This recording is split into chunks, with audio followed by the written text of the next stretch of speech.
Every life has a soundtrack. Join me as we invite guests to share their journey through music, one song at a time. 10 moments, 10 memories. I'm your host, Sean, and welcome to 10 Tracks. Are you ready?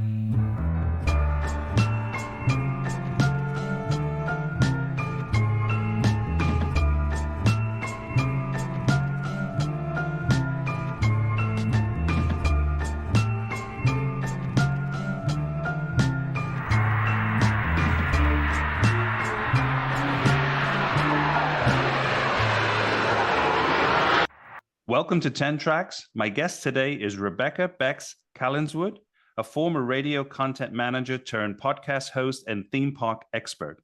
After 20 years in radio, she launched Parkcast, the UK's first and leading podcast focused on the attractions industry, and she now helps brands grow through smart content strategies. Bex, welcome to 10 Tracks. Oh, thank you for having me. And I love that I'm now a theme park expert. I'm going to get myself a badge printed with that on. I think you should have. I like have Sean it listed. says that I'm a theme park expert. So I think nerd is what I call myself, but I'll take expert. Where are you in the world today? I'm currently in Lincolnshire in the UK. I'm here for the next 6 days and then I'm moving overseas. So yeah, I'm surrounded by a lot of packing. Okay. Yes, and then shipping. Yeah. Now, Yeah, where anyone who's did moved you overseas. grow up? So I'm a proud Welsh girl from South Wales. I'm from a place called, just outside Newport. I don't like to say I'm from Newport because there's negative connotations with that. Okay. So I'm from just outside Newport, from a little village called Callinswood, which is actually a Roman settlement. So, very historical. But I haven't lived in Wales for like 20 years now. Did I've you lost have the to? accent. Did you have to do Welsh in school? Yeah. Oh yeah. Like the Welsh language have a lot of power in Wales. So yeah, from primary school you get taught Welsh. I think it's even more so now than when I went through. But when I went through, yeah, you absolutely learnt it, but not in a fluent way. So you'd learn very conversational Welsh, and then you had to do a GCSE in it. So I did that, but don't ask me to speak Welsh because I can't. That's fine. I can read it, like you have like all these like Welsh words, and they look like they're missing several vowels to someone who speaks English. I could say it for you, but I won't know what it means. Okay, we won't push you on the spot for that. Thank you. But growing up so when did you left South Wales? How long ago?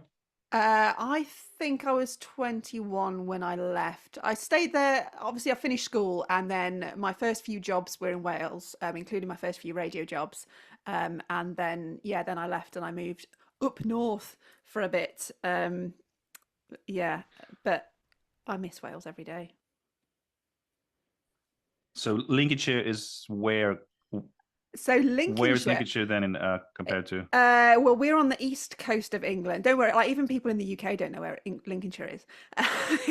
It's quite an unremarkable place. We're on the east coast of the UK. It's actually the UK's biggest county in terms of size, but it's not very densely populated. It's a lot of farmland. It's very, very flat. And I live here now because I met my husband, who's an RAF pilot, and there's a lot of RAF bases in Lincolnshire. Always has been, because it's very flat. It's very convenient for them when they're building runways. So yeah, that's how I ended up here. But I mean, that's quite a recent development. I moved here in 2019, so yeah, six years ago. Okay. And then you've mentioned that you have a big trip coming up, and this is going to be for a few years that you're going to be kind of. Yeah, so we're moving over to Saudi Arabia again. This is me following my husband around. I always have to end up living where he can fly his plane, which is a little bit annoying. But no, I'm quite excited about this one because we're going somewhere where it's actually sunny. So yeah, we're moving over there for 3 years. He's over there already. He's been over there the last 6 weeks or so. And then he's coming back to get us, and we're all going over for 3 years. So I've never lived abroad before. So I've moved many, many places in the UK, but never abroad. So this is different, exciting, and I'm looking forward to seeing how this one plays out. Very interesting. But we can talk more about the Saudi experience, or what expectation you have and how this links into your current work. But quickly, in regards to music, tell me a little bit about your, like, how big is music into your, are you critical? Like, do you listen to this based around your current work, or is it just pleasure and kind of crosses the lines occasionally? Yeah, well, look, when we go through these tracks, no one's going to say that I am a muso. My musical tastes are varied, but also not very deep.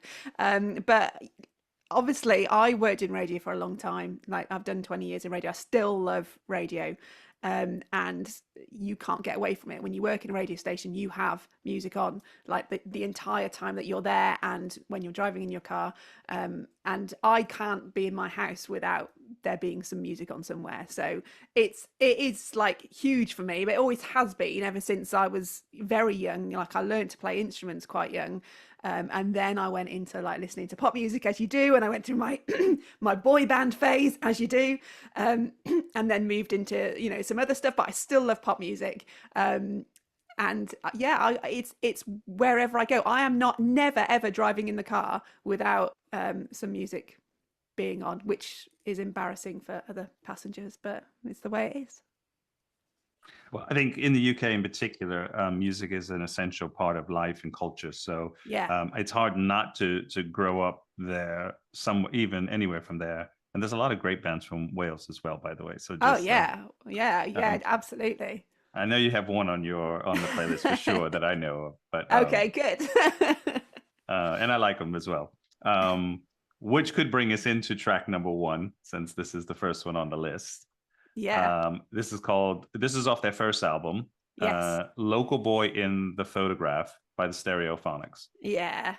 Yeah, From the Word Gets Around album, which I love. It was probably the first cool album I ever bought. This was from '97, so you I know, must have so been long ago. Yeah. Yeah, and it's funny because I started listening to this. I kind of had been in my pop boy band phase, very much so, very deep in that lore and all the stuff that was going on in the pop world at that time, which I loved, and I guess we'll come to that a little bit later as well.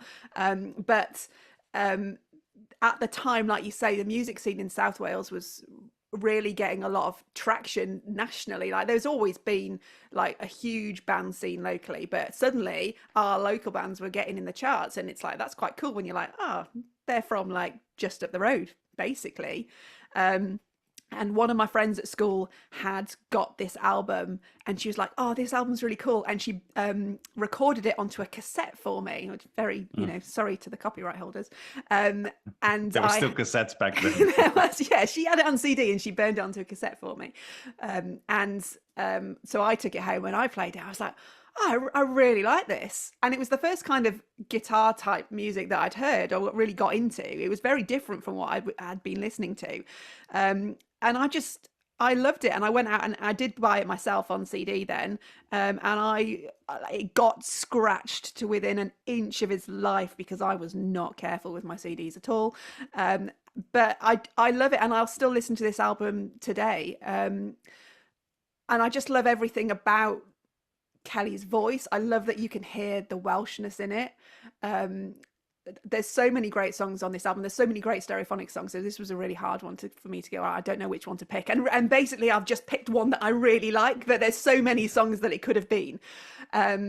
Local Boy in the Photograph is obviously, it kind of summarizes, I think, what it's like to live in a small Welsh town where everyone knows everyone else's business. But there's a huge sense of community. And when something goes wrong there, the whole community feels it. My family's from the Welsh Valleys, although I didn't grow up in the valleys. My dad's side of the family are from the valleys, and they're a very unique place, and each valley is very unique. And obviously they were built on coal mines, and the sense of community there sorry the sense of community there was absolutely huge. It's a really sad place to be now because it's kind of gone. But I think that's why I always felt this connection to the Stereophonics, because they were just from like a small valleys town. It was like Valleys boys done good. And one of the towns, or this song in particular, I think is called Aberdare. Yeah. So Aberdare, So that's up one of there's basically three valleys in South Wales, and Aberdare is in one of them, the same one as like Pontypridd, which is quite a well-known place, which is actually where my very first boyfriend used to live, which was probably around this time as well. And I used to get the train to go and see him, and it was I had to get the train to Cardiff and then a train up the valleys and the train line was called Valley Lines, and it was literally like being on a bus. It's like the worst train you've ever seen in your life. And I used to do that every Saturday because I was an idiot. But again, I think it probably just added into like why I really felt this connection to this band. And it wasn't just them. Obviously the Manic Street Preachers were around, and Catatonia and Feeder. And it was just a really cool, fun place to be at the time. This particular song, is from what I understood or read, was that it was based on a boy that got killed by a train. Yeah. So I can imagine, like you said, from a small community or village like this, things that happen, especially tragedies, it kind of rallies the whole community together. So I can imagine this is a big impact on the local people there if something like this happens. Yeah, I would say so. I mean, I'm not from there, but I can feel that, and I know what it is. I can understand what it's like for something like that to happen in a community like that. One of my first radio jobs was on Valleys Radio, which used to broadcast to this whole area as well. And it's such a tight knit. If you're from the valleys, you're very, very, very proud that you're from the valleys, even though there's a lot of deprivation there. So yeah, and I think the way that Kelly sings about it in this song, you really feel like he tells the whole story in the song. It could almost be a written story that he's just put some music to, and yeah, I think that's why I love it. So you mentioned that your first kind of jobs was in radio, and how did you get it? Did this just, you fell into this, or was this something that you kind of were after and attracting? Yeah, I was. I definitely went after it. I was from about the age of 14. I knew I wanted to work in radio, and that was very much driven by my love for pop music at the time.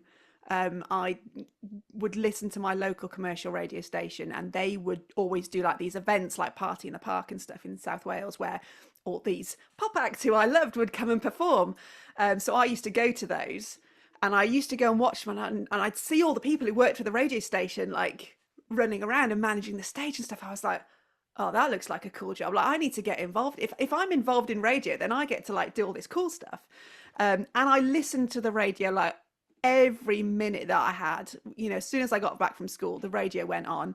And me and my friend at school, my best friend, you know, we used to like do pretend radio shows and all that kind of stuff. So I was very like, in my head, I knew that I wanted to do it, and I didn't know anyone who worked in radio at all. I had no idea how you got into it, but luckily the internet was evolving very quickly then, and you could start finding out this stuff. And there were a lot of message boards and forums for people who were radio anoraks, basically. And I kind of learned from them what you needed to do, and it's about getting experience and getting a demo together. So as soon as I could, I found out about a radio station which was like a trial radio station called an RSL, which we don't have trial radio stations anymore because our spectrum is like full, basically. But they used to, before you started a new radio station, they'd do a trial to see if there was an appetite for it locally, and they'd want volunteers to basically go and present on that. And they were doing one in Newport, which I found out about. And I found the contact email address for the guy who was running it. And I sent him this email, which must have been such a weird email for him to receive, because it was just a weird Like it was me saying how passionate I was and how much he needed me on his radio station and how great it would be if I was on his radio station. And I'll never forget the day I actually met him, and he was just like, I read your email and I couldn't not meet you. Which I don't know, maybe is a good thing. So yeah, I went and met him, and I ended up, that was the first time I ever got to like broadcast on the radio, and I think I was 18 at that point. But that gave me a good grounding to then go and do other stuff. That sounds incredible. Going to your first, I guess, of a few pop songs here. Track 2 is The Call by the Backstreet Boys. Yes. I love this. Right. Okay. Everyone is listening who's not into pop music is like, what do you mean the Backstreet Boys? But this song is basically my ode to that entire Max Martin pop era that was happening in the mid to late 90s and early 2000s. Like so many great pop songs that came out.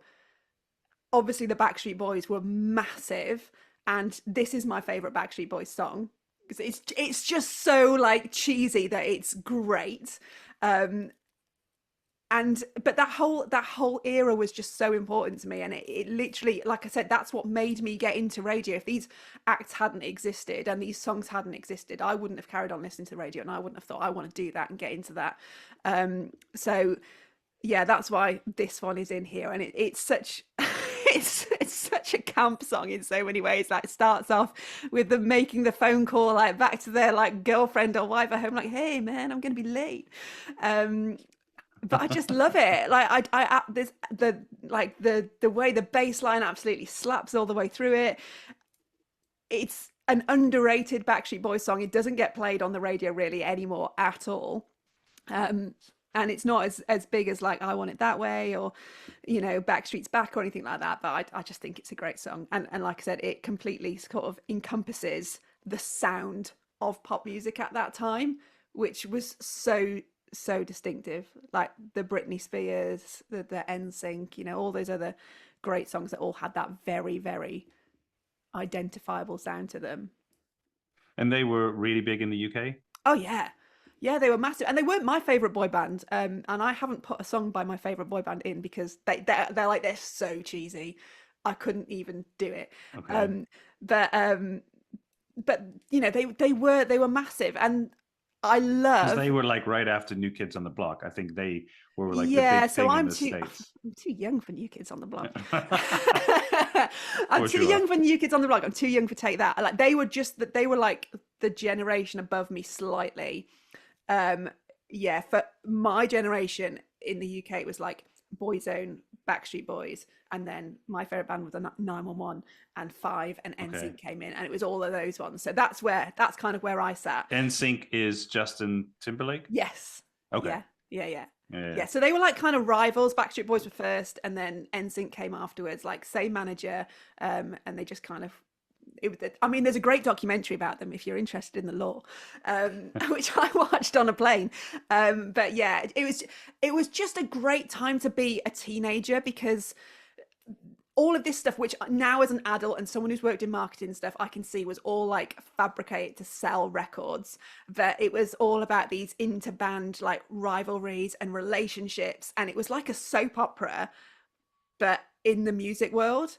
And I was like sucked into that completely and utterly, and I'd buy every pop magazine that there was. We'd have like Smash Hits magazine, which was massive, Top of the Pops magazine. We'd have other ones like Big and Sugar, and like I would buy them all, and I would soak up every bit of information that I could about what was going on in this world, because I loved it so much. And I love now that the Backstreet Boys are at the Sphere in Vegas. Every single TikTok that shows one of those videos, I never skip a TikTok of the Backstreet Boys in the Sphere. I love they're still relevant now, and people are loving them. So yeah. You were working on radio stations first in Wales, and then you went into England. You were on air, but then you also had jobs doing kind of strategy and some content. Yeah, so I always wanted to run the radio station because this is the kind of personality that I have. I'm like, I don't want to be the minion, I want to be the person in charge. But at the time, it was basically unheard of. Like every program director, program controller was a man. Like it was just the way it was and always had been. A lot of them were gay men, but they were all men. And I knew the only way I was going to get into one of those kind of positions was by cutting my teeth on air. And I actually never really wanted to be on air. It wasn't a thing for me. I just wanted to work at the radio station. But getting on air was in a way the easiest way to do it. So so I started doing that. I started on an overnight show, a live overnight show, which is unheard of now for a local radio station. And then I did a breakfast show. And then I covered every position, every day part, as we call it, on radio stations. But it was never what I wanted to do. I was doing it for the sake of it. I was doing it for the sake of being in a radio station. And so I had some time away from radio for a couple of years, and then an opportunity came back to work with the sponsorship and promotions team at a radio station at the time. And I was like, actually, I quite fancy doing that, because that job it's not selling radio adverts, which are really boring, but it was finding ways to get commercial money onto the radio station, not in an advert. So finding a way to get the presenters talking about a product or doing a competition or coming up with something creative that meant we could sell it, but we weren't just saying, yeah, have a 30-second spot on the radio. So I liked the challenge of that. And because I'd worked on air, I understood what it's like to be on that side of the microphone. And there's nothing worse than a salesperson in radio coming to you and saying, oh, we need you to talk about like fencing. And it's like, I can't make that interesting. So I understood both sides of it by the end. So I did that for quite a while. And I loved it. And actually, I worked with a lot of theme parks whilst I was doing that job, which was quite cool. I worked with Alton Towers at the time, and we did a massive like world record promotion with them.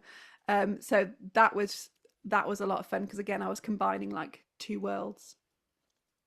When you were on air, did you ever have live call-ins? Yeah. Oh yeah. Yeah, we had I mean, you don't do it now. Like you just don't do it at all. We've all moved on. But at the time I would, and even on my live overnight show, like I'd get callers. We were very near an army base, and I used to get this kind of, looking back, it's like, that was weird actually. I used to get this guy ring up and he'd be like, can you play John Farnham, You're the Voice, because you're the voice. I mean, like, okay, you're a little bit creepy. But that's just kind of what you get, you know, in radio. You've got to accept it. One day I was actually in a studio on air, and you'd have like your phone lines coming in, and you have an XD line, which is usually, if the XD line's ringing, it's your boss telling you you've done something wrong or there's an emergency. So you never want to be on air and see the XD line ringing. So I'm presenting and I can see it going, and I'm like, oh no, what have I done? And I answer it, and this voice goes, oh hello, it's Timmy Mallett. Now, I appreciate you might not know who Timmy Mallett is, but he's basically a legend of UK children's TV, who I'd grown up watching on TV. And somehow someone had given him my Studio XD number, and he was just on the end of the phone saying, oh, I'm doing an art exhibition in your, like, where you're broadcasting to. Can I come on and like have a chat about it? Which was the most random thing to ever happen to me in a radio station, to have Timmy Mallett on the end of the phone saying, can I talk about my artwork? Like, but that's commercial radio for you. Like, stuff like that happens all the time. And if you have grown up with Timmy Mallett, you will appreciate the randomness of that phone call. We get to track 3.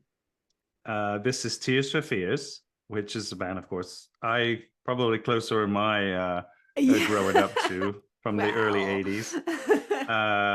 But this is a beautiful song. This actually has Alida Adams. I think this is kind of like her introduction to kind of bring her into, before she was really big and solo, Woman in Chains. It's a beautiful song. I love it. I love Tears for Fears.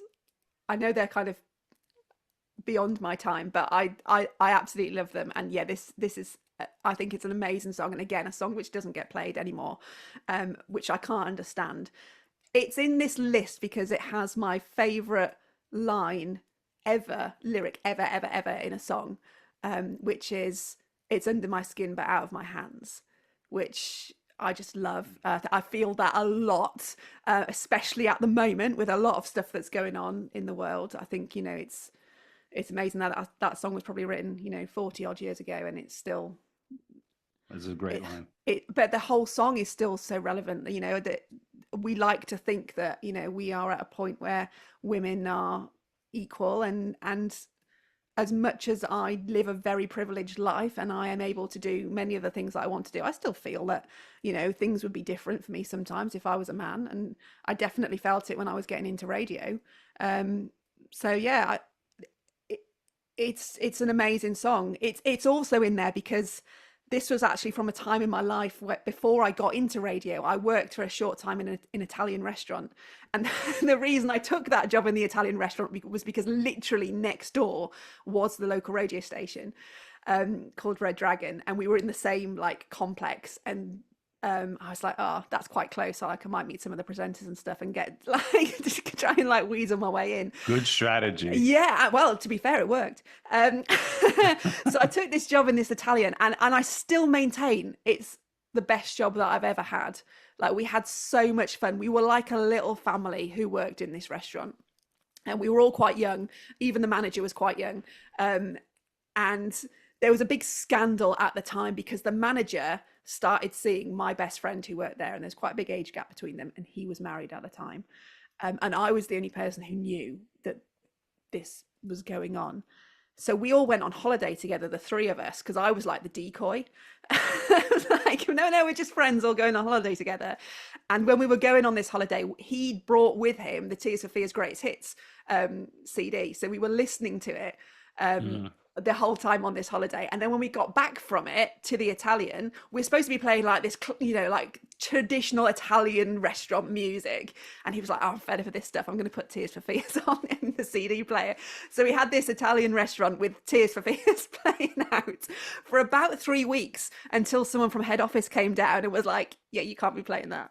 So that it very much reminds me of that time in my life.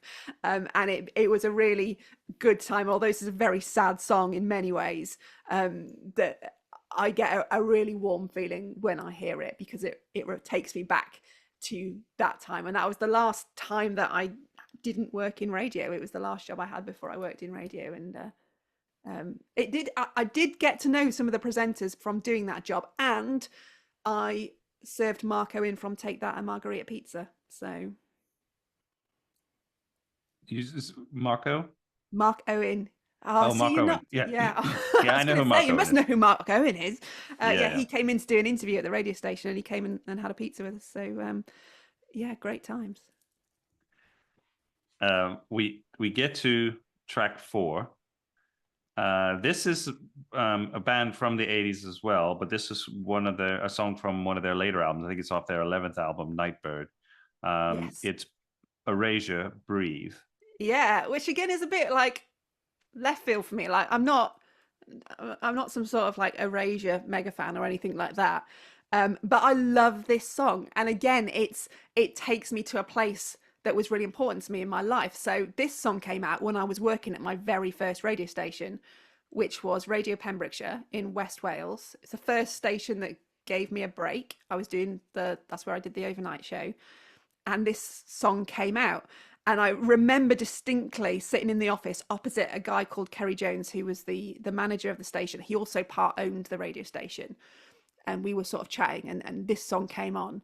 And he was like, I really like this song, you know.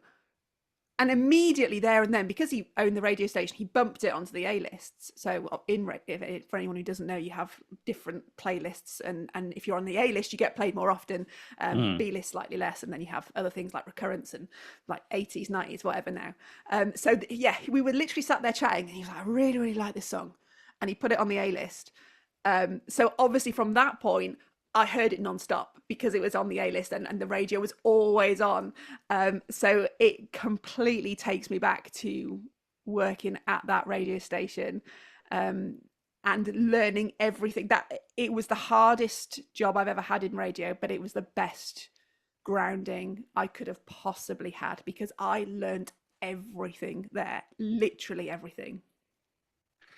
Now, there is a kind of a sad or bittersweet of your radio time, because of after your husband's work, that you kind of had to part ways with radio because commercial radio, I guess. Yeah, I mean, I met my husband, ironically, through a radio station. I was at the time I'd got to where I wanted to get to. I was the content manager of actually 4 radio stations in the West Midlands.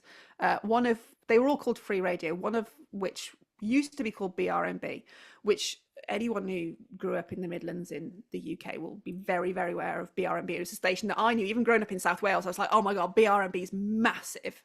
So I ended up as the content manager for that station and the 3 other local ones, which was like a dream come true for me. Like it was everything that I'd wanted to do, and I absolutely loved it. It never felt like I was going to work.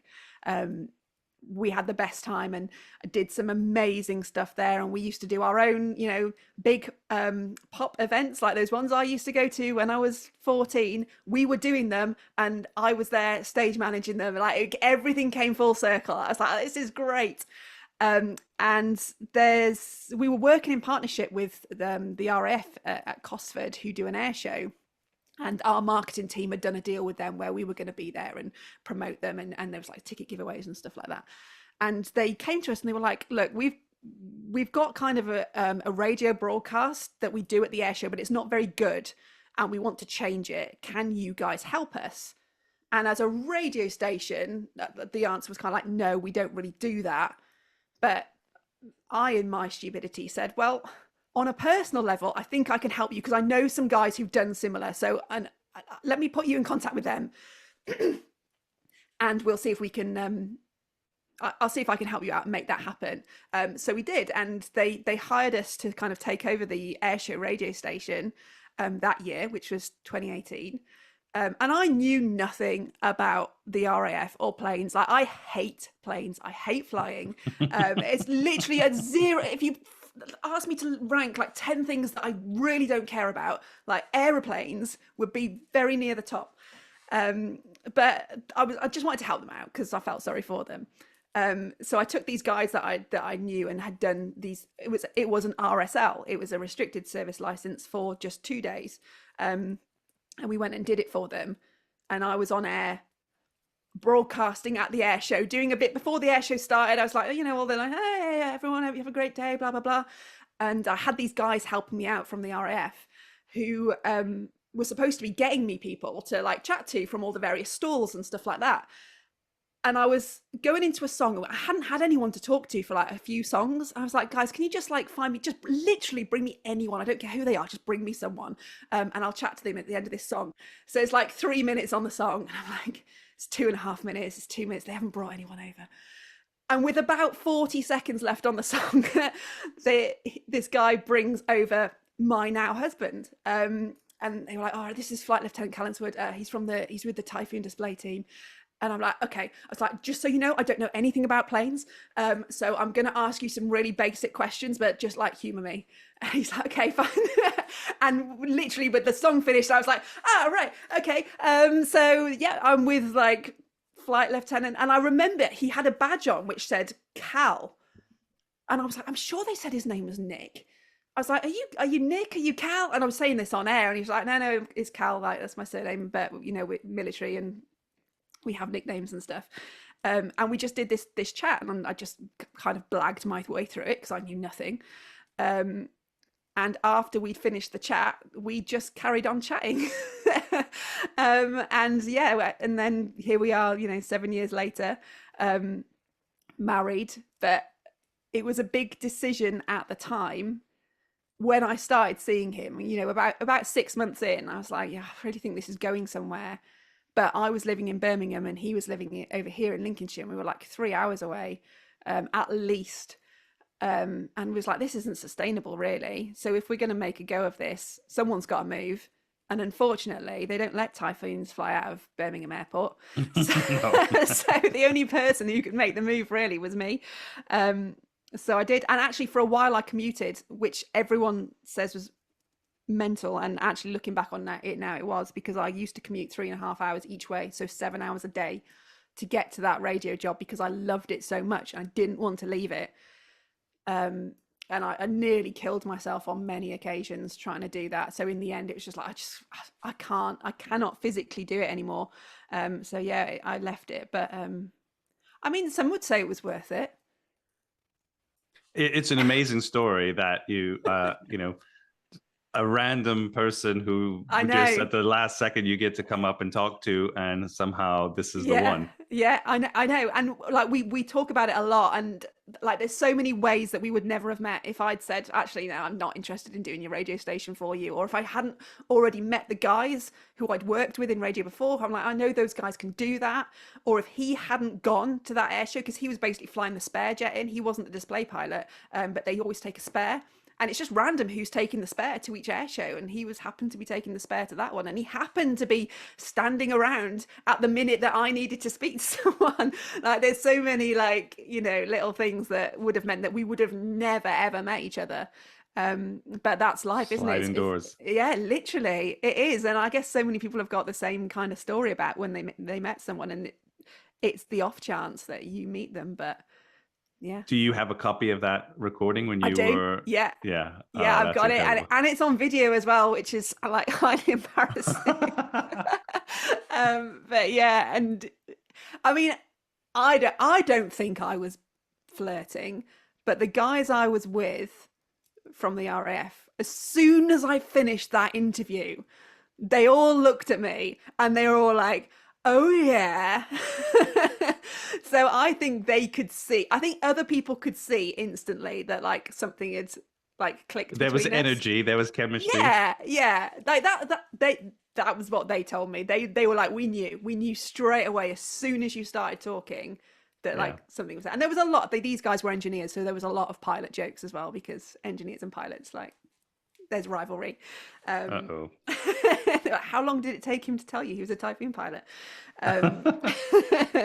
But yeah, and now we're moving to Saudi. Yeah.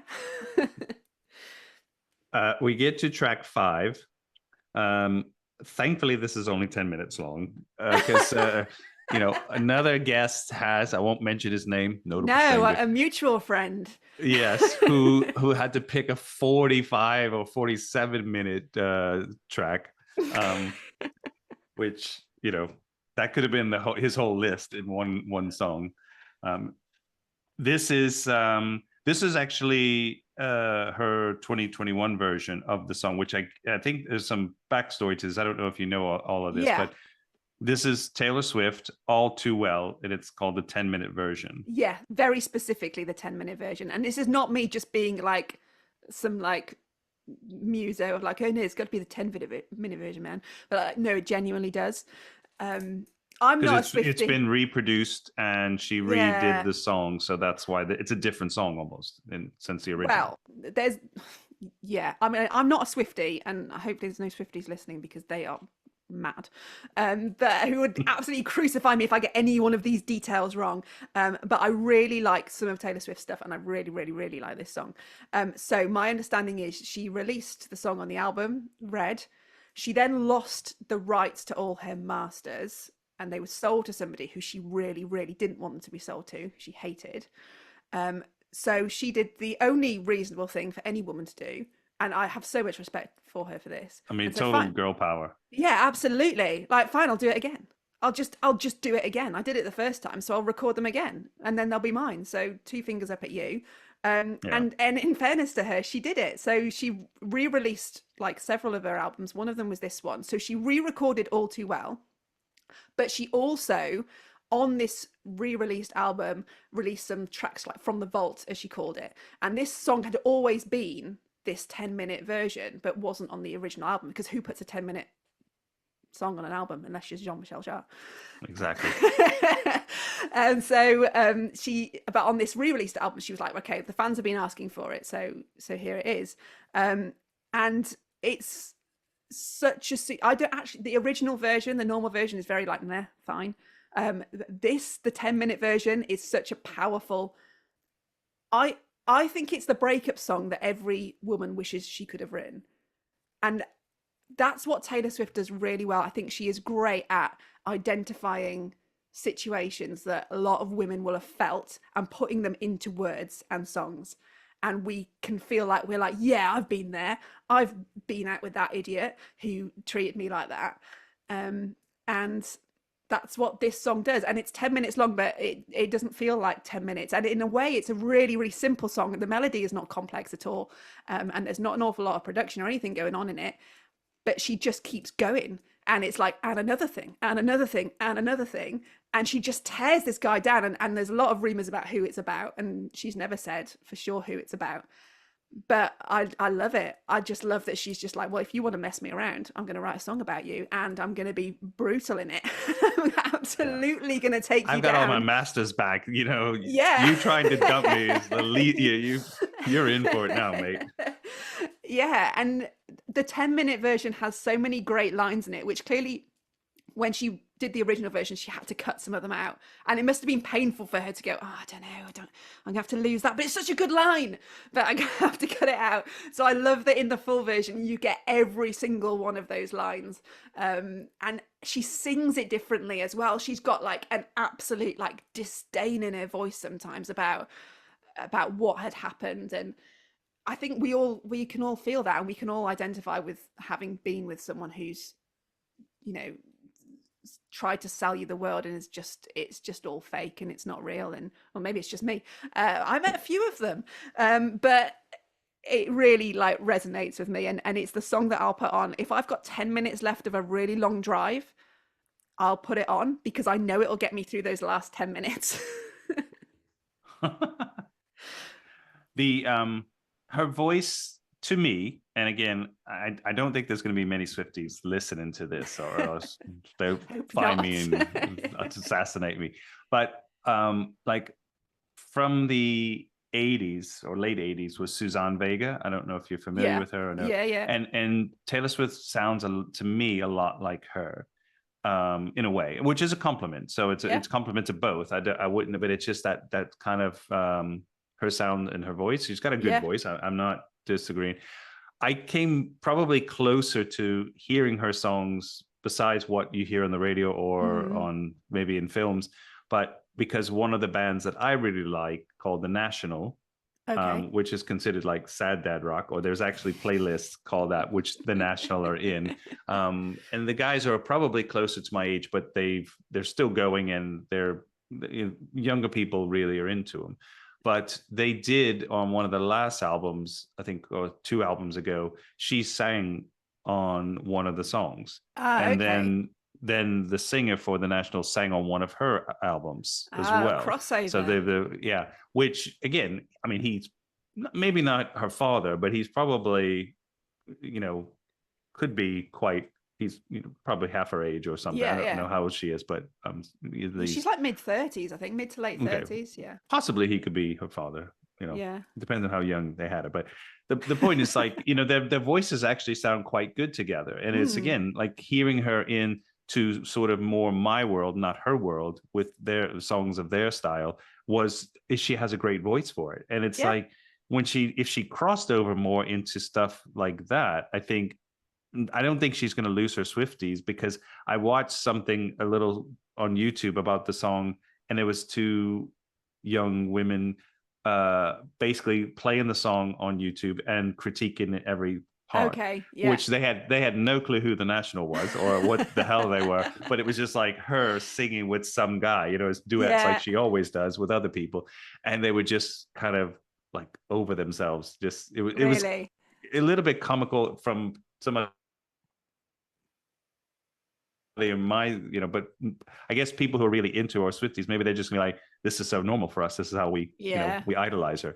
But anyway, it's an interesting choice. But this the song itself that you picked, I thought was really, I liked the melody plus her voice in there. Yeah, and look, like I said, I'm not a Swiftie, and I think Taylor Swift would say herself she hasn't got the greatest voice in the world, but she is incredible at reinventing herself and coming back from being torn down, which I have a lot of respect for. You know, any woman in the public eye, going back to that Tears for Fears song, you know, we are treated differently, and there's a lot of critique thrown at her, and a lot, you know, she has been torn apart in every way that you can imagine, and that would be enough for some people to go, I've made enough money, I am now hiding away, I'm not coming back to this. But she comes back to it, and you know, fair play to her for that. I really love that she looked after all her staff on her tour, and she gave them all, you know, she, you know, shared out millions, and she gave a load to charity, and she's a multi millionaire, like she's not short,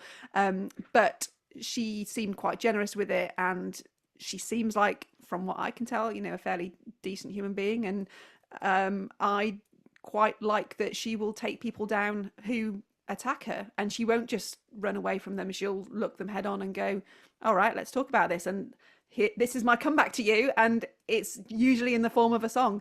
So yeah, I wish I had her balls, and I wish I could write songs like she writes, because I just, sometimes you're in a situation like, oh, I'd just love to, like, I think there's a lot of men that would like to have her balls as well. Yeah. So yeah, I have a lot of respect for her, despite not being like a full-on Taylor Swift fan. I would love to see her live, actually. I mean, I'm not going to go into the scrum for Taylor Swift tickets like what was happening last year. That just looked insane. But if someone was like, okay, I happen to have some, I would happily go and see it. And actually, I think if she sang All Too Well, the 10-minute version, which she was doing on the Eras tour, I think it was a bit like group therapy. Everyone's singing that together. It's like there's a lot of inner angst which actually comes out in that song, and I think that'll be a great moment to be part of. We get to track 6. He's English but Australian sort of thing. Yeah, he's fully Australian, but he's lived in England. He was married to a guy from the UK for a while. I think they've now split up, and he's also lived in the US for quite a long time. I think he still lives in the US, actually. I think he lives in LA, but yeah. Okay, but originally Australian, but yes. but English back, or came to England for a long time or something. Yeah. Okay. Darren Hayes in the songs Bloodstained Heart, which I wasn't familiar with. Well, I'm not surprised to be. Look, everyone knows Darren Hayes because everyone knows Savage Garden. And Savage Garden were obviously huge in the 90s. And I, look, they're not a cool choice, but I don't care. I love them. And I love both the albums that they did. And there's some great songs on those albums, really like heartfelt songs, actually. I'm quite a lyrics driven person, and there's a lot of quite deep songs on there. And Darren Hayes went through a lot of trauma as a child, and you feel that in some of those songs. And then obviously the other member of Savage Garden left the group, just decided it was just too much, and he couldn't deal with the fame and stuff. So Darren Hayes, who'd always wanted to be a pop star, was kind of left on his own. And, you know, fair play to him. He went after the solo artist thing and kind of struggled with that a bit. Again, had clearly made enough money that he thought, well, I'll just do what I want then. And he released a couple of what I call quite like experimental albums, which are quite weird. If you're a Savage Garden fan, they're like quite left field of that. But again, I quite like them, and some of the songs on there I don't, but a lot of them I do. But then a few years ago, he brought out this solo album, which was called Secret Codes and Battleships. And at the time I was working at a radio station, and I loved the album as soon as I heard it. It was much more poppy than those couple of kind of experimental albums he'd had, and they were being played on Radio 2 and stuff like that, so they were quite mainstream. And as soon as I heard this song, I just loved it. And it's a sad song, and like I said, I'm lyrically driven, and it is very sad, and it's about kind of being there for someone who is not in a great place at all, whether that's because they're very ill or mentally ill. And I just thought it was a beautiful song. And he came into the radio station where I was working on promo for this album. And he knew that I was or someone had told him that I was a big fan of Savage Garden and him. And he was coming in to record a live set, because we do these like live lounges, which would then go on our website and stuff. And he was coming in to record the single. And he said, I'm going to sing Bloodstained Heart. Do you want to come into the studio whilst I do it. So it was literally me, him, and his guitarist and our sound engineer in this room, and he sang this song, which I'd already told him it was my favorite song off the album, and it was just an amazing moment for me to be part of as a fan of everything that he'd done before. That is really nice. We're going to talk about Parkcast and your love of theme parks. This is I mean, this is very niche. It is. And I was I baffled when I first heard when our mutual friend was telling me about you and this, and I was like, what? Obviously, growing up in the States, I'm aware. I've been on some theme parks as a kid. Yeah. Disney World, Astro World, and Six Flags, I think, in Dallas, because I grew up in the South in New Orleans, so I'm closer to around Texas and Florida than anywhere else. And then living in the UK, I've been to some of the places you've already mentioned, or Pleasure Beach and Alton Towers. There's another one further south, because I was living. Maybe I've been to Thorpe Park, Chessington too. I think maybe I've been to 3 or 4. I don't know. But over the years when I was younger. But how did you get into love of theme parks? I know it's a really weird one, and a lot of people, when they meet me, they're like, "You like what?" Like they don't understand. I think there's a very sort of mental image of what a theme park enthusiast or a roller coaster enthusiast looks like, and they're quite nerdy and they have a big coat, and I don't think I probably fit that mold, but I can't remember the very first time I went to a theme park. I think I used to, because I learned to play instruments when I was young, and we used to be part of a music centre which practiced on a weekend, and we would do a trip every summer to a theme park. I was like 7 or 8, and one of them was Oakwood in West Wales, and the other was Drayton Manor in the Midlands. So I remember going to those parks and enjoying them. And then in 1994, the year of the roller coaster happened in the UK, and it was a massive time for the UK in theme parks. So Blackpool Pleasure Beach opened the big one, which was the tallest, fastest roller coaster in the world at the time. Good. Alton Towers opened Nemesis, which was the first inverted coaster in Europe. And Drayton Manor opened Shockwave, which was the first stand-up roller coaster in Europe. So there was 3 big rides all opened in the same year. And my dad had grown up going to Blackpool Pleasure Beach with his parents, and he'd never taken us. And the year that they opened the big one, he was like, right, we're going back to Blackpool. So we went up there, and I rode the big one in 1994, which as a 10-year-old, it looked massive. Like, it was huge. It was really intimidating. And there was all these other like rides there as well. And obviously I'd never been on a wooden coaster or anything before, and I loved that. And then in the same year, we went to Alton Towers for my 10th birthday. We rode Nemesis. So we did these parks. And I just remember feeling like I just loved them, and that kind of stayed with me. And we'd occasionally visit parks over the next few years, and we'd go to Blackpool probably once a year. And as the internet started developing and getting more accessible, I realized that I could find out stuff about theme parks on the internet. Like, I'd go to a theme park and it would have a sign saying like something new coming next year, and my brain would be like, well, I want to know what it is.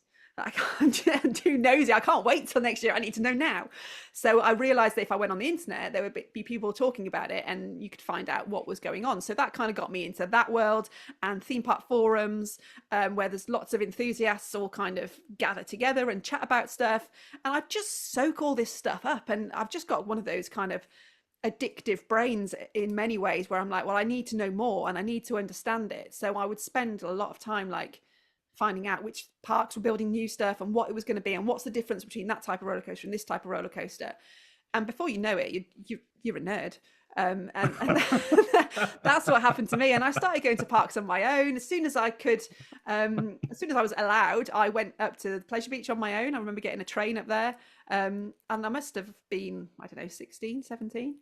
It's quite a long way from South Wales, but yeah, I did that and just absolutely loved it, and it never left me. But I've gone through ups and downs, not figure of speech, of where my enthusiasm level sits. and it went down for a while, but yeah, now we're right back up there.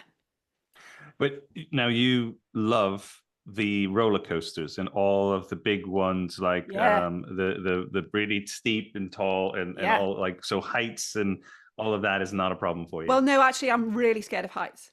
So it is a problem, but I get over it because I know that I'm going to enjoy they're coming down on the other side. But I genuinely hate going up lift hills. Like I will often have my eyes closed if I'm getting to the top of something very tall, and I won't go on like drop towers where they take you up a pole very slowly and then drop you down. I cannot do them.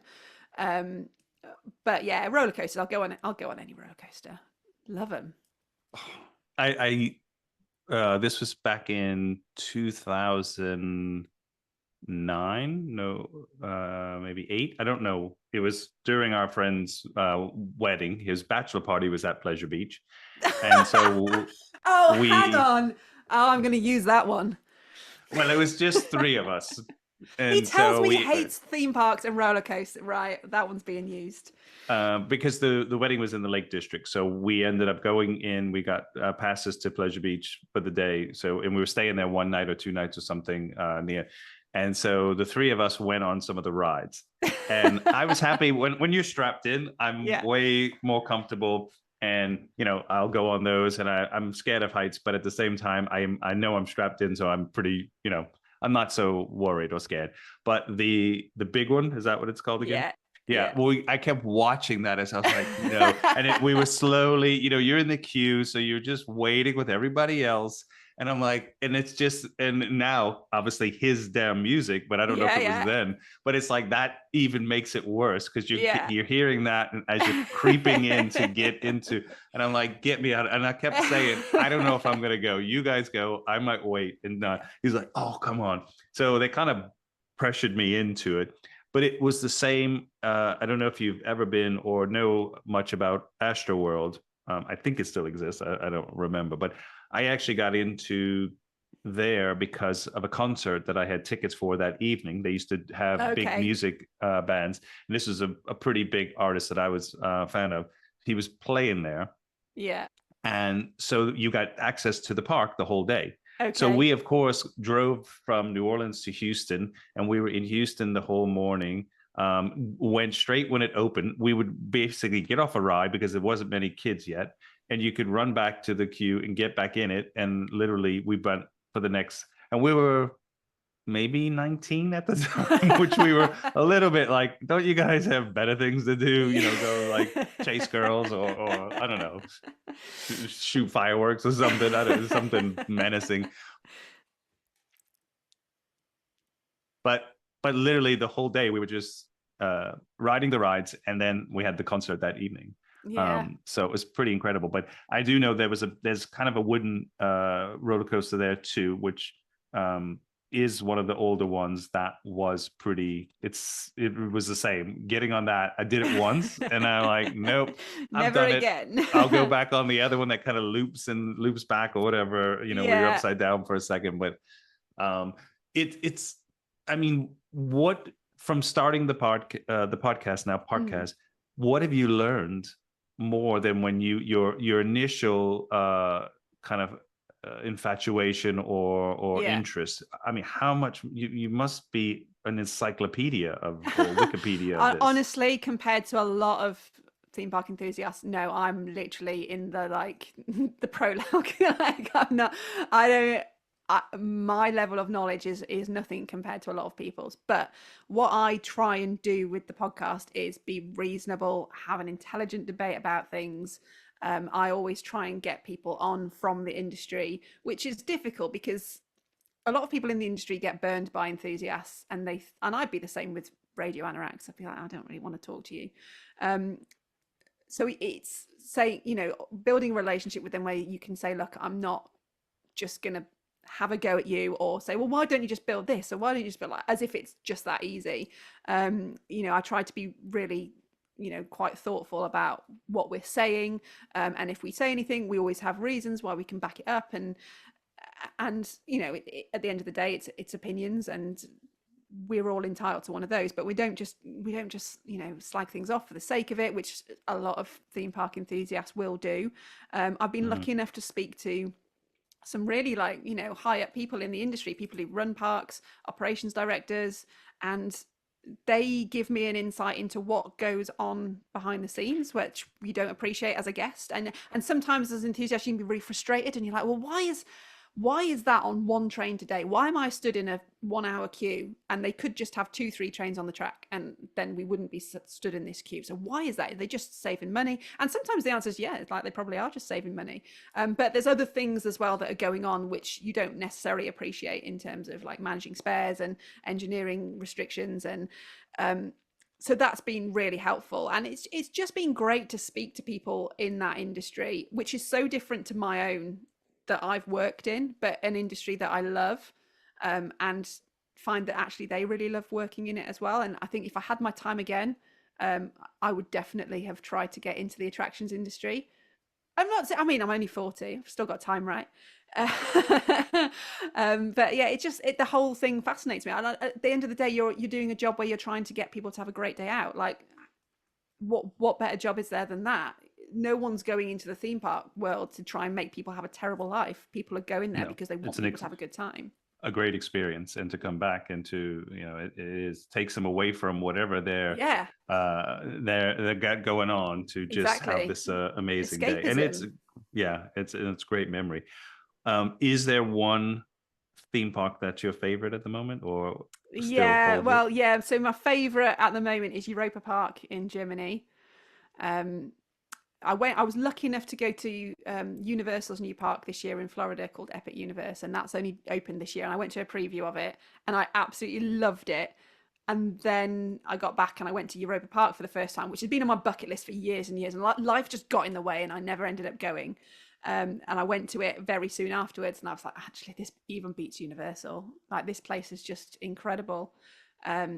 There's one park which I've wanted to go to for such a long time. It's been like the screensaver on my laptop since I was about 14, and that's Cedar Point in Ohio.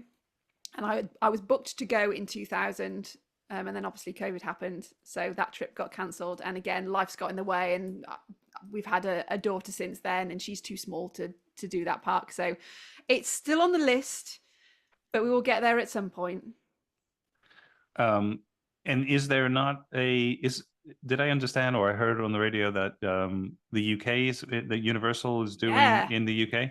Yes, we are. Well, it's not 100% guaranteed, but it's like 99.9999% guaranteed that they are opening Universal UK in 2031, which has been a long time coming for us to have a park of that scale. And it's going to change so much in our theme park industry. It's going to be open all year round, which we don't have at the moment. It's going to mean that obviously a lot of other parks are going to be looking at that thinking we need to compete with that, which will be interesting to see how that plays out. But yeah, it's going to be amazing for us to have a Universal in the UK. So yeah, very excited. Is Universal the one that does Harry Potter? Yes, but they're not, well, nobody knows for sure, but it doesn't look like they're bringing Harry Potter at the moment to this park. Okay. And there's a lot of debate about why that might be. A lot of it is to do with, obviously they've got it in Florida, and there's a lot of trade from UK holidaymakers going to Florida to go to Harry Potter. So why would you put it on their doorstep when you can keep making them go to Florida and put something else in the UK? So a lot of rumors about Lord of the Rings being at the UK park instead. Oh, is that an exclusive? Well, look, I don't work for Universal. I'm just a nerd, but that is the word on the nerd street. Lord of the Rings and Back to the Future. They're the two you want to be. Back to the Future. Yeah, Back to the Future roller coaster which looks very, very, very cool, and will be the UK's tallest if everything is as we suspect. Okay, we'll hold you to it and see what happens. Come back to me in 6 years' time. Yeah, exactly. Track 7. This is a very cool band. I have seen them live many, many years ago. The Killers, and this is The Way It Is. This is off their... The Way It Was. The Way It Was, sorry. Battleborn, fourth album. Yeah. Yeah, so the Killers are my current favourite band, and have been for quite a few years. And this is my favourite Killers song. So it had to be in this list. Like, there was no way, it could not be in here. it's one of those songs that from the very first moment I heard like the opening bars of it, I was just like, I love this song. I just know I love this song, and there's like a little rhythm and a little melody which comes like da, da, da, da, da, da, da. And as soon as I heard it, I was like, I love it. I just know I love it. And I also love this song because I think there's a lot of songs about falling in love. There's a lot of songs about splitting up and breaking up. And this is kind of a song about the middle of like being in a long-term relationship where everything's like fine, but you're not like, sometimes you're like, is this okay? Are we okay? Like, is this how it is? Is this it? And I think that's quite an unusual thing to write about. So I really love it for that. I love how the whole thing sounds, and like I said, the melody of it. And the Killers, I think, are a great band, and like you, I've seen them live a couple of times, one of which was on the 4th of July last year in London, and I specifically booked that date because I was like, oh, the 4th of July, the Killers are doing a concert, like they're going to go all out because it's like the 4th of July, and they did. Like they put on a show, and Brandon is like such an incredible frontman. But they were doing this tour, and they'd been in Manchester before London, and you could see they were doing like 2 sets. They're like, one night was one set, and then the second night was another set. And they were playing a lot of their back catalogue because it was basically the album which was their back catalogue. And the way it wasn't going to fall on my night. It wasn't the way how it was going. It was going to be like night 2, and I was there on a night 1. I was like, I'm not going to hear them play the way it was. But it's fine. I was like, it's fine. The rest of the songs are cool, and there's some good stuff on there. So we went to it, and like about 5 songs in, the start of The Way It Was, you just heard that da, da, da, da, da, da. And I was like, oh my God, they're doing The Way It Was. And I lost myself at that point because it was so unexpected, and I had so convinced myself that they weren't going to do it, that I was on the wrong night for them to do it. And then they did it, and it was just like the greatest moment of the night for me, and it was perfect. And I was so happy, and to be there on the 4th of July with them like just going crazy was just awesome. And I would see them every week of the year if I could. It's actually a really good song. I was listening to Be Still the other day off of this album. Yeah. I had it on the other night when we were having a glass of wine, and we were just listening to some old songs and stuff. So yeah, that is a really, really beautiful song. I mean, there's so many great Killer songs. Like Mr. Brightside is the unofficial UK national anthem. And look, it's a great song, but when you've worked in radio as long as I have, it's one of those songs that you're like, okay, I've heard this enough. Yeah. Still amazing to see it live because it just like the atmosphere is electric, but there's so many other great Killer songs. And yeah, this, if you haven't heard this one, I highly recommend it. We get to track 8. Now this is back into more pop realms of I guess one of the biggest girl bands, I would say. They've got to be the biggest. And look, I don't think you can't have a 40-year-old woman from the UK on this podcast and have her not pick a song by this group.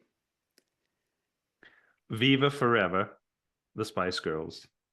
Yeah, like I don't know how to put into words the impact that the Spice Girls had on a woman of my age, because there had been nothing like that for us, that we hadn't had women that we could idolize in that way. And honestly, I don't really think there's been anyone since who's had the impact that they had. But to grow up when they were doing their thing and to be like 13, it was just insane. The fact that you saw these, girls really on TV, like just doing what they want and just being like, no, we're not listening to you, and you don't rule us. We're going to tell you how things are. And it was like, yeah, actually, girls can do whatever they want, and girls can be like famous and own themselves, and it's not overtly sexual or anything like that. They're just 5 mates having a great time and releasing some absolute bangers. And this is my favorite Spice Girls song, and the reason I like it is in some ways it's so different to everything else that they did. Like they were very bubblegum, especially at the start. And they've got some slow songs, and Two Become One and Mama, and that's they were kind of sad songs. But there's something about this one that's very different, and it's a lot more grown up, and it kind of was them, I think, showing themselves as women more than just these 5 young girls who are having a laugh. It kind of takes you to a bit of a different place. So that's why this one. But I mean, I could have put any Spice Girls track in there. They're all great. Have you seen them live? No. And let me tell you, if they tour again, there is no way that I'm not being there. I don't even remember. They must have toured when I was in my teenage years, but I don't remember it. I just don't remember it being like a thing. I think they probably didn't come to Wales. Like they probably just went to like massive arenas, and we didn't have them. We had like Cardiff in maybe Cardiff. Yeah, it's not very big, and we didn't have the Millennium Stadium then, which is where like the big gigs take place now. So I'm not sure if they ever did, but I certainly didn't get the chance to go and see them when I was a teenager. And I would love to, and I kind of feel like it's never going to happen. But if it does, I will come hell or high water. I will make sure I'm there just to live out my like teenage girl fantasies of being in the same room as the Spice Girls. I mean, God, that I probably wouldn't be the person I am had they not existed. Well, I actually went to this recording near the South Bank. It was, I think, an ITV recording with Andy something, his name was? Andy Peters? Maybe Andy Peters. And so there were two bands that were going to be they were recording the songs for the show. I don't know when it was, but it wasn't live, like on air, but it was, people had to be kind of, and it was Suede, who's the band I like, and then the Spice Girls. And so I see them on the same lineup. Yeah. So Spice Girls were first, and then Suede were going to be doing they just recorded, and obviously it was just a play over the album or the song. So it was just like, miming or whatever. And so at one point I was kind of waiting outside while the Spice Girls were on. Not that I was too cool for the Spice Girls, but I was just kind of like, I'm going to hang out near Suede because they were like my heroes, or one of the big bands I liked in the 90s. And so then somebody who works for him must have said, can you people come inside, because we need more people to look like there's an audience watching the Spice Girls. And they must have taken like 4 or 5 takes of it because the hair wasn't right or something, their dance sequence or whatever. And this was the second song after the If You Want to Be or whatever, the first song. Say You'll Be There. Maybe, yeah, I think so. Yeah. I should know it. I've probably heard it like 16 times while we do it. But then Mel B and Mel C, is that what they're called? Yeah. They came over and said hi. We're just chatting with some of us in the crowd, and just they were waiting on some of the other things or whatever. They were just chatting around, so talk to them for 2 minutes or whatever. Yeah. And I think they were all kind of doing their own thing, more or less, or whatever. But and then I think as they were leaving, Suede were going in, and we were following Suede back in after I think the recording, and we'd left and they were finishing up. And then the two bands passed each other just to kind of like say hi, and it was all a bit showbiz. You're like, all right, girls, or something like that. Suede was saying to them and stuff like. But I think they'd already kind of were big because of the first single, which was huge. And then I think after that, they must have blown up like crazy. Yeah, I mean, I still think that one of the reasons they got as big as they did, and they can thank Top of the Pops magazine for this, is that they got given their nicknames, like the Scary Spice, Baby Spice. So that wasn't done by the band, that was done by the magazine. I remember distinctly that copy of that magazine where they were like, oh, these are the Spice Girls, and like we're calling them this one Baby Spice and this one Posh Spice and blah blah blah. And that just, what a marketing hook. Like that was exactly what they needed. They needed girls to be able to identify with one or more of them, and that was the way they did it. And I mean, amazing. It just catapulted them, and I genuinely believe that's one of the reasons they were as successful as they were, and why other groups weren't as successful. There was many girl groups who tried to emulate what the Spice Girls did afterwards, and it just didn't work. We get to track 9. This is a band called Scouting for Girls. Yeah. No girls in this band. This is No. a boy band. Well, yeah, I mean, they probably wouldn't appreciate being called a boy band, but and I don't think they want to name themselves Scouting for Boys. Yeah, so I mean, this song's in for a couple of reasons. Firstly, my husband is not into music at all. Like, he's a fighter pilot. He doesn't do music, and any music he does tends to be very like hardcore dance. So when I met him, he'd mentioned that he really liked Scouting for Girls. So it was really like, oh, that's odd. That doesn't fit into your usual kind of what I've heard you play. But anyway, and he really liked this song. And when we were getting married, I was like, right, you need to like suggest some songs that you want played at the wedding, because otherwise this is going to be all my stuff. And this was one of the songs that he wanted. And I'd never heard it before, and I'd heard Scouting for Girls, and we'd done gigs at the radio station. Scouting for Girls had played for us loads of times, but I'd never heard this song. And I played it. I was like, oh, that's quite a nice song, actually. And then we didn't end up getting. We had to cancel our wedding because of COVID. So that the plans all kind of got put on the back burner. And then at the time, our local BBC radio station contacted me and asked if I was interested in doing some freelance work for them. And they were going to be 30 years old, and they wanted on air that was going to get people talking and really reunite like the whole local area. And they were like, can you just come up with something, see what you can come up with? It's got to be music based, because obviously we're a radio station. And then COVID happened. So my job got made infinitely harder, because I was suddenly like super restricted in what I was going to be able to do. And any plans for like a big gig or something like that, it was just not going to happen. But I knew a record plugger called Bob. And I'd had this idea. I'd seen someone in America do like a lockdown choir type thing. And I was like, well, we could do that. That's, we could probably make that happen. We could get like listeners to record stuff for it. And then we could put that out. And I think we could make that work. Surely that can't be that hard. But we needed a song that we could use, that we had the copyright for, obviously. And that, so all these songs, we were like, oh, we could do like a killer song for it, because you're never going to get them to agree to allow you to use it. So I knew this record plugger, Bob, who was the plugger for Sony. And he, I remember, worked with Scouting for Girls.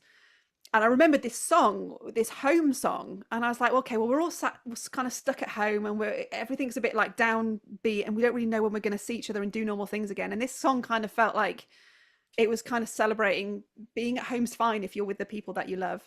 And also the fact that Lincolnshire was our home, and the radio station wanted to celebrate Lincolnshire. And so I was like, okay, that kind of works. Let me ring Bob. Let me see if he can speak to Scouting for Girls and see if there's any chance that we can use this song.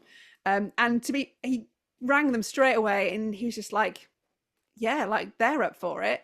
And we were chatting, and he said, what are you doing in Lincolnshire anyway? And so I explained about like the RAF and my husband, and he's like, oh, that's great. Roy from the band is an absolute aviation nerd. Like he loves planes. Do you think you could get him a tour around the Typhoons? I was like, if he lets me use his song, like literally he can do whatever. I'll let him fly one if he wants to. So it all kind of worked out quite nicely, and they let us use the song. And this project just took on like a life of its own. Like, it was one of those things that sounds like such a great idea, and then you realize how complex this is going to be. I'm not a singer. I don't know anything about putting a choir together. I don't know anything about like making a production of music. So I had to very quickly find people who could help me. I spoke to a lot of local like choir leaders, and I was like, right, this is the plan. Like, do you think your choir would like to get involved? And they were like, yeah. And I was like, okay, what do you need? And they kind of explained like, we need like a bass line and a treble line and an alto line. And I was like, okay, that doesn't exist because this is a pop song. And then thankfully, the BBC Philharmonic Orchestra, because it was locked down, they weren't performing anywhere. And they had put a call out to the radio stations and said, look, we're not very, very busy. If any of you need any musicians for anything, just let us know and we'll see what we can do. So I was like, well, funny you should say that. How about helping me with this project? And thank God this guy, I can't remember his name, like came to my rescue.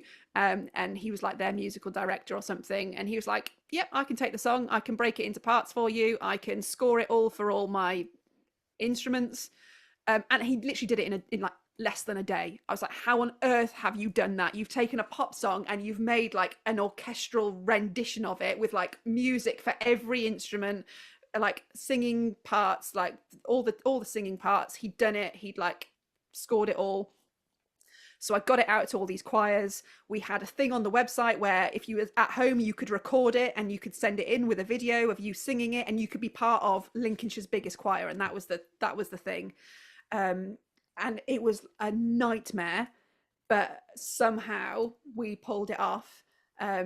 And Roy from the band recorded a bit for it as well, so he's part of it. There's a video for it, which is all these people who sent in their own like videos of them singing it. They're all put together into a video, which was another like, oh my god, like the back and forths we had on that video with the guy who was editing it for us, because I was like, I need it to give like the scale of everyone who's involved, but none of us could speak to each other. None of us could be in the same room as each other because it was all like right in the height of COVID. So everything I was doing was like from home, trying to coordinate all these people. And we released it on Lincolnshire Day. And it was like the biggest video that the radio station had ever had, and everyone was sharing it and commenting on it and saying how it made them feel like so proud to be from Lincolnshire. Scouting for Girls, like we're on it, we're like, oh, we're so glad that you're like celebrating this song, it's our favorite song and we can't believe what you've done with it. Even just recently they were performing in Lincolnshire and they were like, oh, this song, like it means so much to us that this county like took this song on and took it for this project. So yeah, it's in for a couple of reasons, but it's like the song that doesn't leave me alone, and in many ways it kind of gives me PTSD when I hear it, because I'm thinking about this project which was like so hard to put together, but the outcome of it was really good. And I think even now as a military wife, there's a lot in it to say like homes wherever we're together. It's really hard for us to have a base. We do move around a lot, and that kind of makes sense for us still. When was this released, the recording that you did? In 2020. Yeah, 2020. literally. Okay. Yeah, it was September 2020. Oh wow. I'm wondering if because I was in the UK at the time, and I was I don't know if I was still in London or if we moved just outside and we were in Buckinghamshire.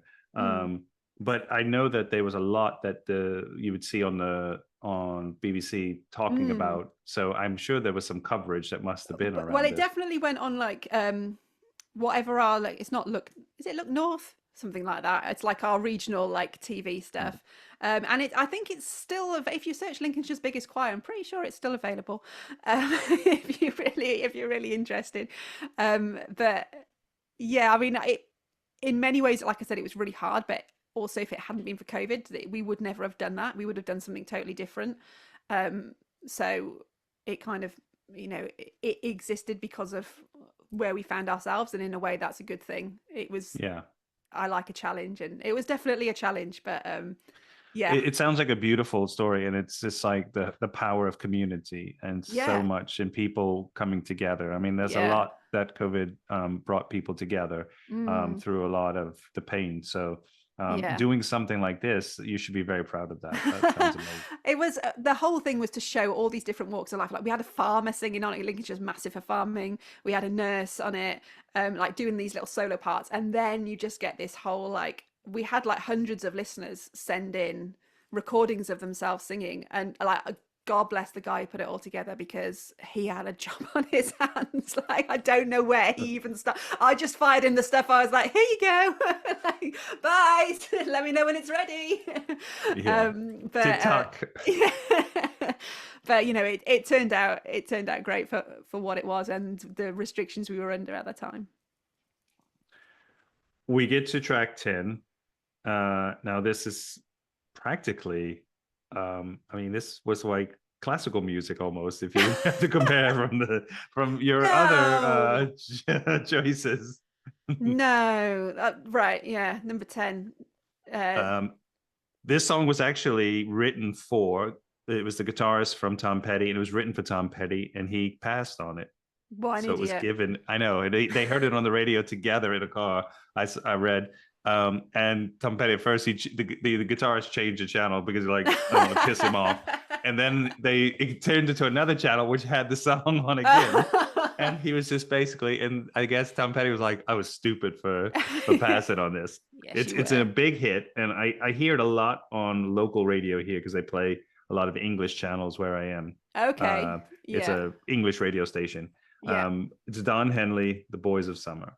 Yeah, which is my favorite song of all time. All time. All time. Yeah. And I don't even know why, really. I don't know how it has been for about 25 years. And I just, every time I try and get another song to beat, I'm like, yeah, but there's something about this song. And it's probably now, because it's been my favorite song for so long, it's just like, it's got like a legacy, and I'm like, no, I just love it. You gotta keep it. Yeah, exactly. But it's the only song really that I can put on and it can immediately transport me somewhere I've never been. Like, as soon as I put it on, I imagine myself driving on probably like one of these American roads which only exist in the movies, but in my head are real. Route 66. Yeah, and it's like you're driving down there and it's like sunset, and there's like cactuses, and I've got like a really old American car, and it just puts me there like instantly. Like, as soon as you get that little, like, I'm like, whoa, okay. And there is no other song that can do that to me. So I absolutely love it for that reason, and it will it never gets old, and it doesn't matter how many times I've heard it. And if I'm about to turn off the radio or I'm about to get on the car, and if I hear that, I'm like, right, I'm here. I just stop everything. I can't even explain what it does to me, but it's just, I just absolutely love it. And maybe one day I will drive down one of those American roads and I'll put on Don Henley, and I'll be like, this was the moment. This is like a foreshadowing of my life and somewhere that I was supposed to be. But yeah. Do you understand the lyrics when he's talking about the Cadillac going by with a Deadhead sticker on the back of it? Not really. The Deadhead sticker on a Cadillac. No, I mean, I know what a Cadillac is. I don't know what a Deadhead sticker is, but it's a band from the 60s called the Grateful Dead. Oh, okay. And so, as Swifties are Taylor Swift fans, yeah, Grateful Dead fans were called Deadheads. Okay. So the irony of that is that, it'd be like putting a punk sticker like Sex Pistols on a Rolls Royce in the UK. Okay. Oh, right. Okay, I get it. Oh, nice. Oh no, I've never heard that before. Yeah. I mean, it's just a beautiful song, isn't it? And being called Boys of Summer, and it feels like summer. Like, if you hear that song in winter, it does, and it's cold, it feels wrong, but it can make you feel like it's summer. But it's just, how has he got like the feeling of summer into a song? I don't know how he's done it, but he's just done it. It's also that nostalgia. It makes me think of somewhere when I've seen films of these summer romances where people come into these towns for the summer, all these kids from the city. It's somewhere like Cape Cod or something like that it makes me think of. It could be Brighton or Blackpool, or one of the other beach towns in the UK. It would be far less romantic if it was Blackpool. It wouldn't be. It'd be summer, but adjacent. Summer adjacent. The trip to a clinic afterwards. But it's that kind of, it has that nostalgia of, maybe the girl he's talking about and he fancies the girl, but the girls fancies the new boys who come for the summer, and then they leave, and then they're both still there after. It's a kind of, he paints a great, the whole story. And I think he's great Don Henley's great from the Eagles and whatnot, at these kinds of scenes with that nostalgia. Yeah, no, definitely. And I have seen, I'm not going to say the Eagles because I'll get told off when I've seen Eagles live, because one of my exes was quite into them, and so we went to see the Eagles. And I mean, it wasn't a big deal for me, but it was quite nice to have seen Don Henley. I would have loved it if he'd done Boys of Summer, but he didn't. But yeah, I don't. It's just one of those songs that you love, and you're not really sure how or why it came into your life, but it's there, and it never leaves. He actually did play it with the Eagles in Melbourne on some live Oh, album they have really? later on. So this must be when they reunited again for the 20th time or something like Yeah. that. And so there is That would that. have been great. I would love to. I know that I'm never going to see that live, but I'd love to. There's a few people that I'd love to see live, like Don Henley singing "Boys of Summer" would be that. Billy Joel, I'd love to see live as well. He should have made the list, but I ran out of space. Bex, you talk about you've working from radio, but you also do some content strategy still. Is that something that you're consulting in, or? Yeah, so like, look, it's really hard when you're a military wife, like I said, and you live where your husband's job is, and you don't really have a lot of choice about that. And obviously, the radio industry in Lincolnshire is not massive. It's basically Radio Lincolnshire, who I did the Scouting for Girls project with. So I kind of knew I needed to pivot a bit, and I've spent some time. My daughter's still very young, so I've spent some time with her growing up. And now she's about to start school, so I'm at the point now where I'm like, okay, well, what do I want to do, like, with the rest of my life? And having sort of worked in content for a long time, I feel like I understand audiences, and I understand what can trigger an audience or engage an audience, and that's quite a hard thing for some people to know or understand, and I just kind of know it because it's what I've done, and I know how quickly you have to grab people's attention, and I know how difficult it is to keep their attention. And there are things you can do if you are, in a business, or you have a social media page that you can do to work with those things. And so if I've got that knowledge and I can share that and help people, then I quite enjoy doing that. I like taking somebody who goes, I don't understand any of this, but this is what I do. Can you make me interesting? And I like the challenge. Like I said before with something else, I like a challenge, and I like being able to go, yeah, okay, right, this is what you can do. And the one thing I will say is there's no hard and fast rules. And anyone who ever comes to you and says, this is how you need to run your Instagram page or your TikTok page, is a liar, because nobody has all the answers, and a lot of it has to be trial and error, because you don't know how your niche audience is going to respond to something until you start trying it. But we can try stuff, and we can be strategic in what we try. So yeah, that really fascinates me, and I love seeing how audiences react to stuff, and audiences change all the time. And a radio audience is different to a social media audience, but people are still people, and it's quite psychologically driven as to whether you're going to respond to something or engage with something. So yeah, I enjoy that. I particularly enjoy working with consultants who are really, like, they know their own world so well, and they're so experienced and knowledgeable about their own subject, but they don't know how to do their social media, or they don't know how to engage an audience. So it's like, you know your stuff really well, let me tell you how to tell people about that. Yeah, I think that's a good it's great if people want to find you to do that, because there's a lot where you see on social media that people are not articulating who they are, and it's a shame, because they're really interesting, they're really creative, but sometimes they just don't really get out of their own way to be able to do it right. And it's really hard. If you say that you work with social media, a lot of people are like, well, anyone can do that. And it's true, anyone can post on Instagram. Like, all you need to do is get your phone out, take a picture, and hit post. Anyone can do that, but that doesn't mean that it's going to get you some traction, and it doesn't mean that anyone's going to care. So what we have to find out is, well, what's going to make someone care? What do people care about? Let's find that and start talking about that.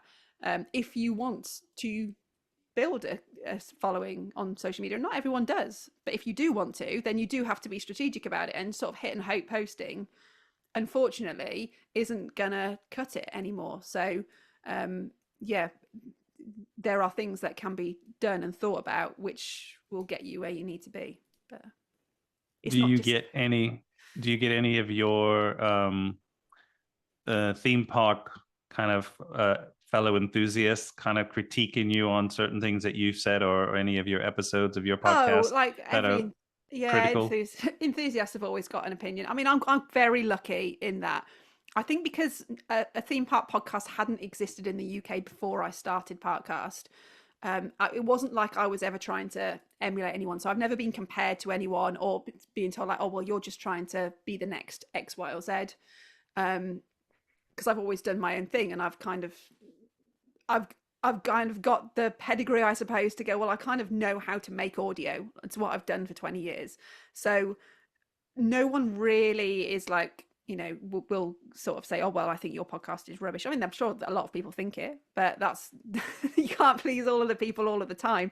Like, people will, obviously, when you have an opinion or you post a video or something about it, you'll always get people who are like, well, I don't agree with what you're saying. And that's fine. I wouldn't expect everyone to agree with me. And you've got to have a thick skin if you're going to start putting yourself online as well. That's the other thing I'd always tell people. You have to expect criticism, and you have to expect that people are all good, suddenly going to have an opinion of you, and that's fine. But yeah, I'm lucky in that most enthusiasts seem to actually appreciate that the podcast exists, because it hadn't existed anywhere else, and there was a kind of a wanting for it. So I think they're just glad that I filled the void. When I was recording and promoting our mutual friends episode of the podcast Glenn and I did, I was putting on social media an image of a roller coaster, and I shared it with him beforehand, thankfully, because usually I'll just, like most people are like, I don't care, you can, whatever kind of promotion you want to do, go for it. But it was something that I was able to use a free video pic from the, a website that I use some pics from. And he said, that's not from Pleasure Beach. Yeah, he's like, you can't use that. He goes, they'll find out and they'll slaughter us. Yeah, so yeah. Oh yeah, do not upset the enthusiasts. A personal recording that he had that I used.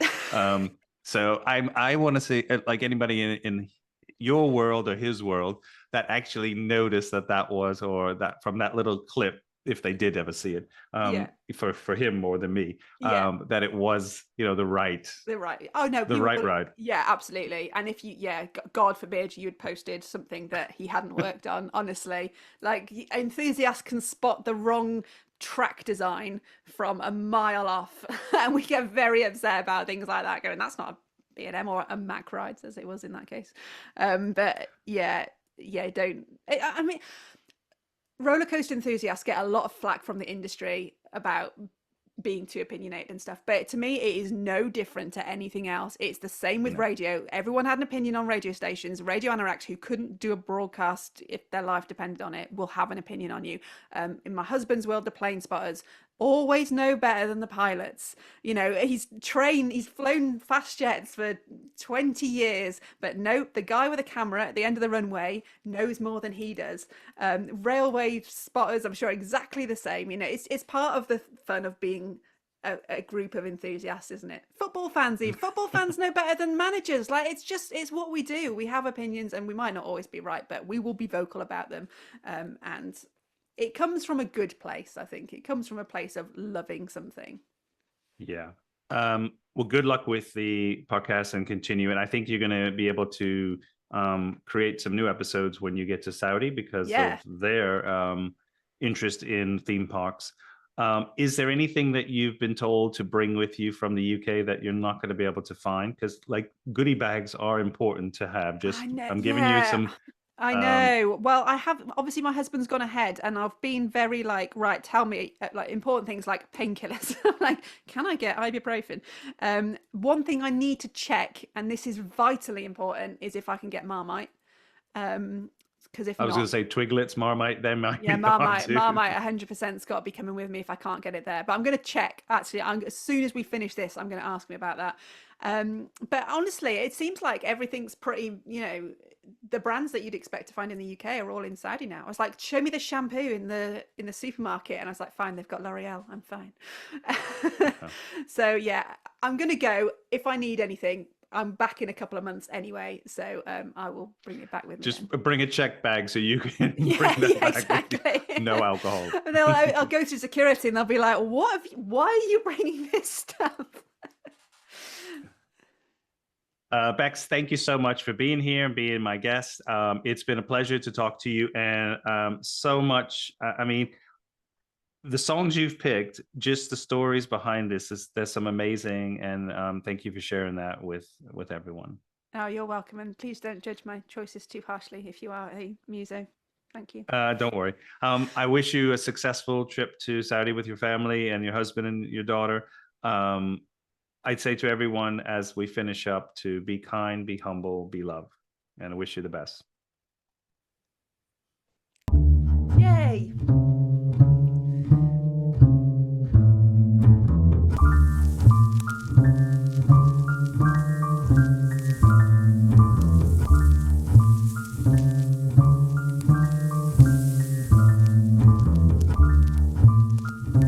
Pretty vacant times.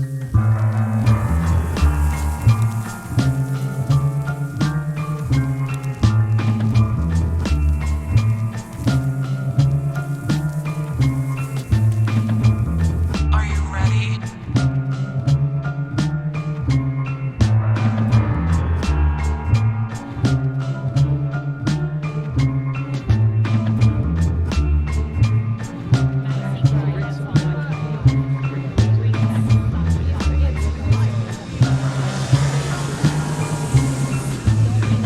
He suffers for his sports jacket.